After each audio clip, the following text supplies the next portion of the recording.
Can you tell me a little bit about the inception of the idea? So the idea started, I actually remember specifically. I just had a really bad experience at a bar, and I was really pissed, and I was walking home. This is when I was, I think, 23, recently graduated from film school, and just decided to walk like the 6 miles back to my apartment instead of taking a cab. And I just had these like thoughts of, you know, what if I just left, you know, just to go somewhere or do something. And instead of like spending the next hour and a half walking, thinking about like how romantic of an adventure and idea that is, instead I just thought about like what bills I would have to take care of, what like student loans I would have to set up to online bill payment, and it just like fucked with my head, and I was so stressed out. Like what should have been like a really like fun kind of therapeutic walk home just like got really stressful, and I got like really anxious thinking about it. And so it turned into a really funny idea to me, because some of my favorite films are just like the humanist films of the 70s that dealt with like these escapist themes.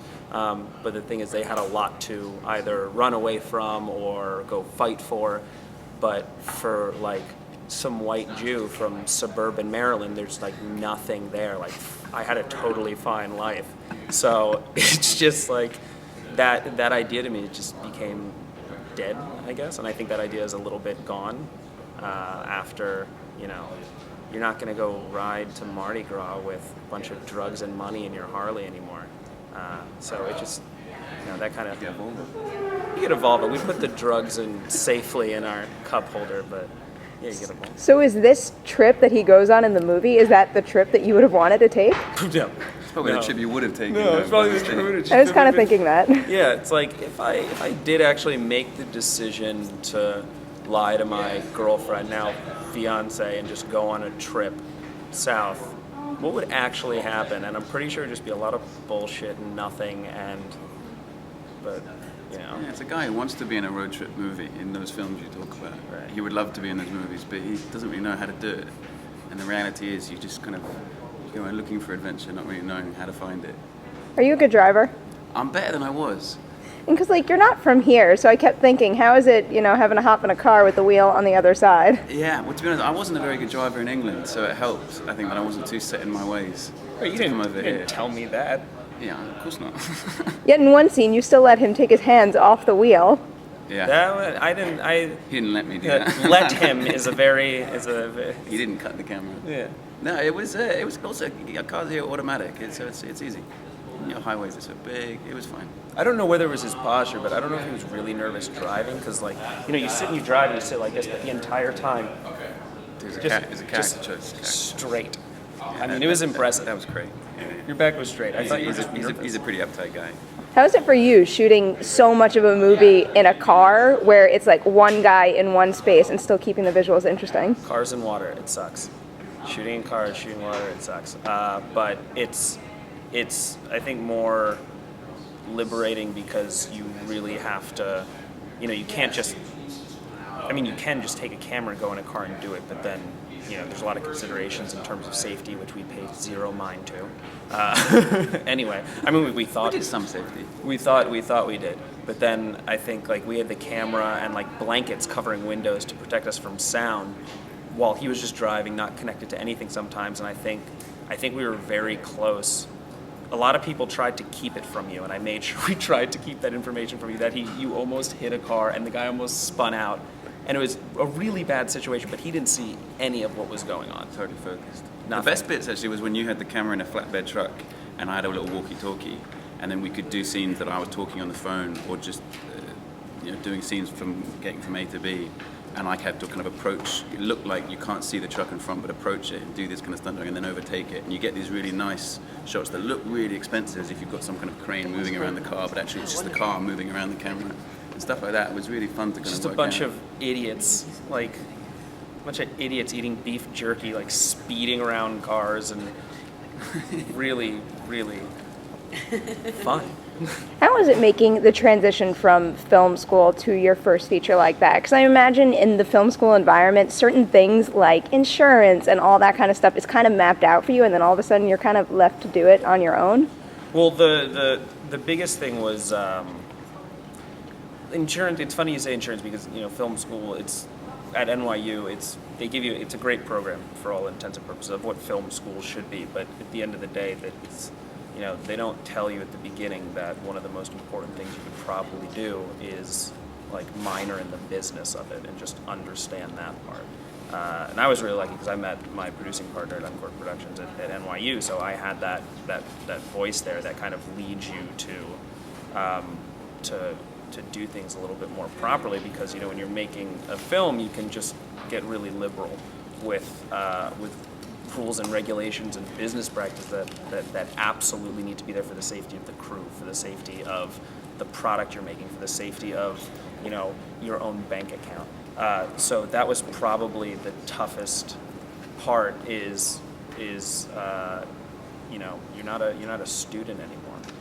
I mean, these are commanding like a crew of people, and this is people's livelihood. So that's probably the biggest transition that you won't even really get prepared for unless you just minor business, which I didn't do. So. Can you tell me a little bit about scheduling this and like how big your company was? Because you're moving around a lot here too. So how many people can you take with you? Coming up with the idea, you always think like, oh, let's just make a road movie. We'll like get an RV and do it. But it actually was a pretty rigid schedule. It was almost a logistical nightmare because it's a film that lives and dies on, in my opinion, the reality of actually going to certain places. Like we actually went to a lot of the locations that was written to the script, but you do a move in the middle of the day that takes everybody an hour away, and it's really, really impossible. And we had, what do we have? We only had Christopher a week, so we had a week of just overnights down in Gulfport, which was 7 p.m. to 7 a.m. I think it took a few weeks to get the schedule right because we had to fit everything in really, really properly because, we were home based in Jackson, Mississippi, which gave us, relatively a lot of freedom to move around. But yeah, we managed to get a lot of variety from actually very near where we were based, near Jackson, and made it look like we were all over Louisiana and Alabama and Mississippi, when in fact most of it was quite near Jackson. We found some really good spots. But we managed to shoot the whole thing in 19 days, which was pretty crucial because also we had to get out before the hurricane season kicked in and all the insurance went away. So there was no room for maneuver really. Yeah.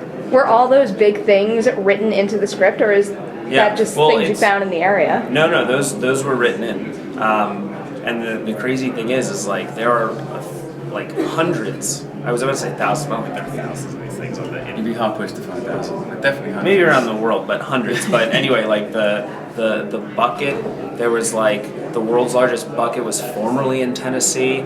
That burned down, and then like Oxford was like, fuck it, they lost it, we're gonna build it back up. And so they took it from Tennessee, so that turned into some like strange war. We went to the largest frying pan in North Carolina, and for the longest time, because there's like a site that listed this is the world's largest frying pan, and then about 5 months later, after I'd totally written the scene, we were like down in Mississippi, I found out there were 6 more of them in different places.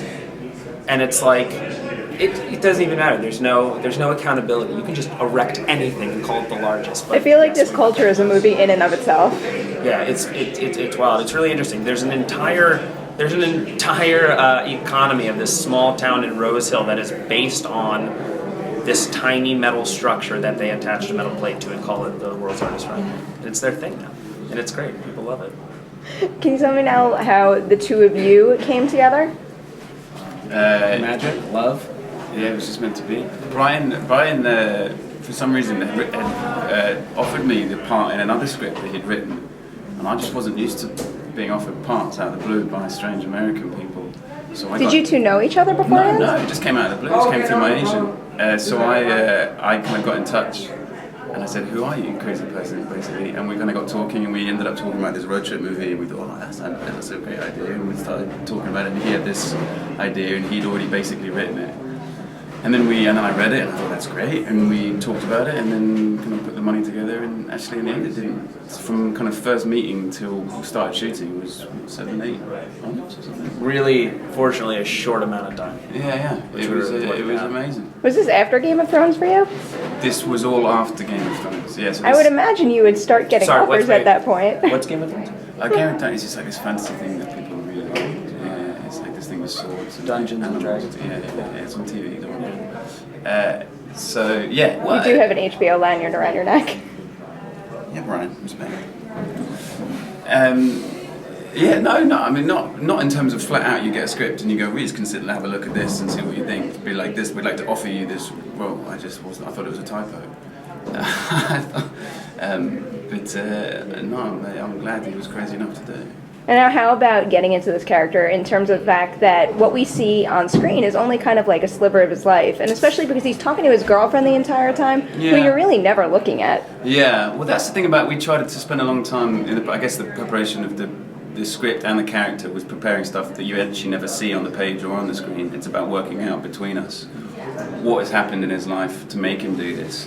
And to kind of, to fill in the background, just so that we have the confidence in doing it. But actually, as ever, when you start filming, you learn more about that when you're doing it. You kind of work it out. You get to a place where you have a very kind of confidence in the kind of universe of the character, and then you just kind of get on with it, and you work it out on the day.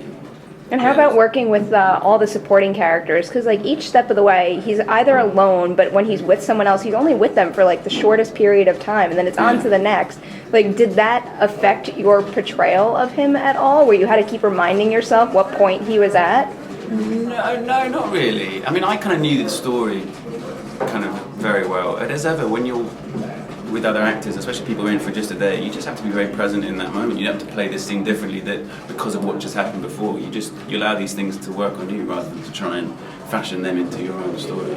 But the great thing about all these characters is that we had this wonderful casting process down there and found people from all over the South who'd driven miles to come and be in, and people who really informed the characters who Bryan changed the script to suit, actually that guy's great, let's make it a bit like this, and we kind of allowed them to steer the story.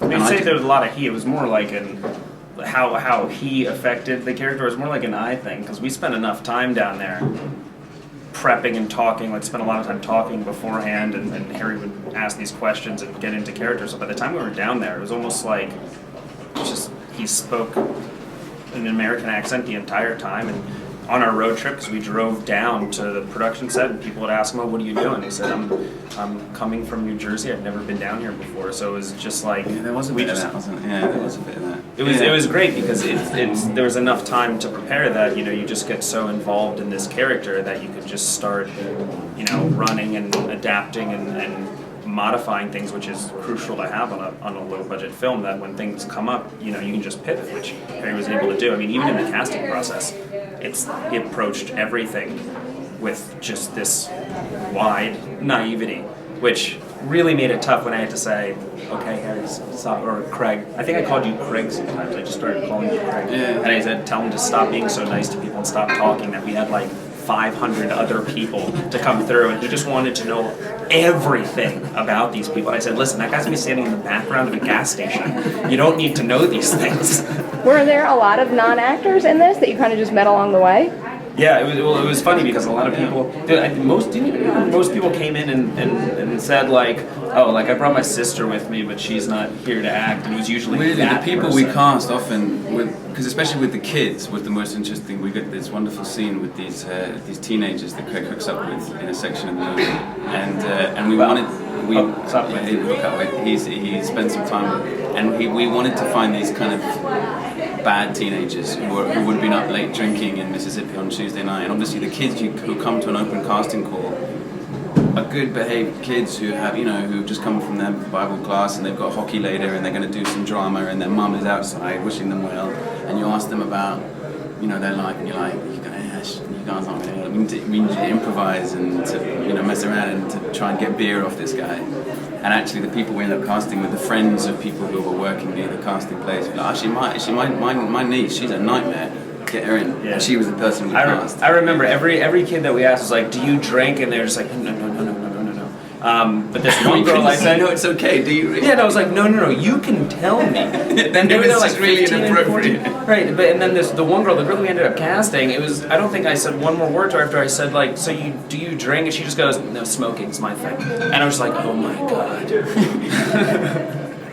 you're so much older than me." And she was just like this little thing, very Yeah, intimidating. they taught us a lot of things, actually, those guys.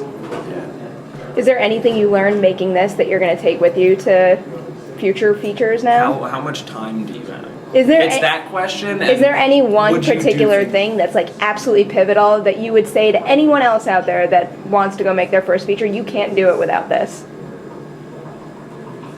Nothing if you want to do it. Good. I mean, now, honestly, it's, now you can go make a feature. But there's good and bad to that because you need, you certainly need checkpoints, because if like him and our producers were just constant, just walls of not letting anything get by without it going through this, like, does this fit? Is this right? And, you need people checking up on stuff and you need barriers, you need roadblocks, you need hurdles. Otherwise, you're just going to go make a movie and it's going to be easy. And if it's easy, it's probably not worth